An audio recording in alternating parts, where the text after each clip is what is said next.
Kulumak Lishabil Esiliqa kwa Jesucristo Jois Ibaom San Lucas. Joreb lakparise kirelajiru ri Jesus nakchitsekan krikin. Kiok ri Jesus saruchosh lakparise utkoshilang sa mesh. Salitenamit aan kwan hun li ishq ahmak. Nakishnaw nakli Jesus yochilang sa mesh saruchosh lakparise kishkam hun sa qimet chisunung kilpan. Koshkeret chirish li Jesus chirok utkiok chiyabak uchishtakresingilep lirok krikin ishtialpu. Chirish chikaan Kishchaki obresieb lirok rikin rismal sholom. Yo jitsuk balep uchkil balep rikin lisunung kilpan.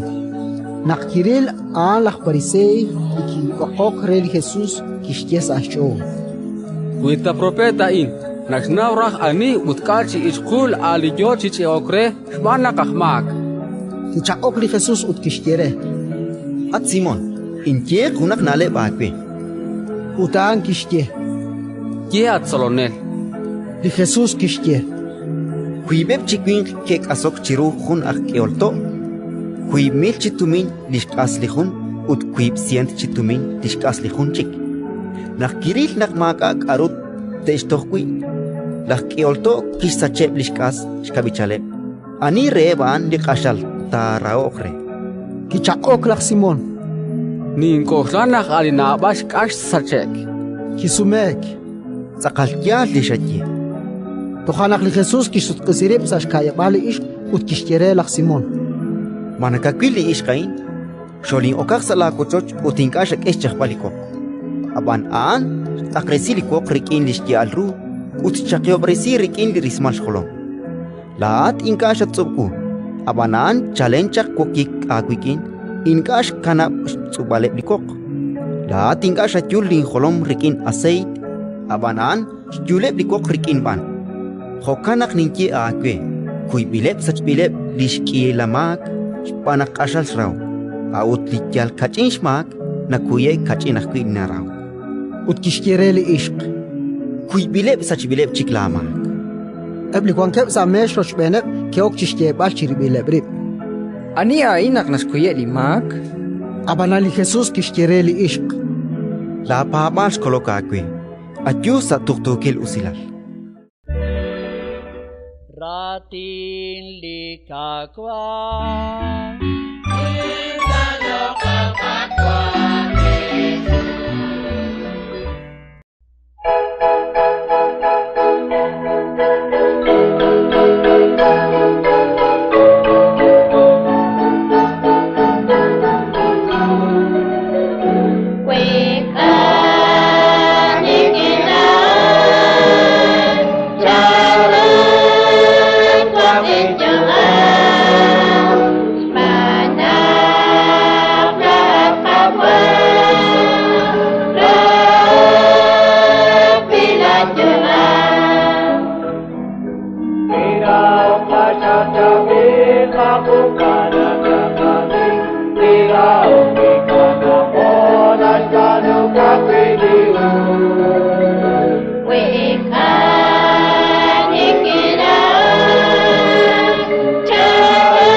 Chavi, la tapis con el,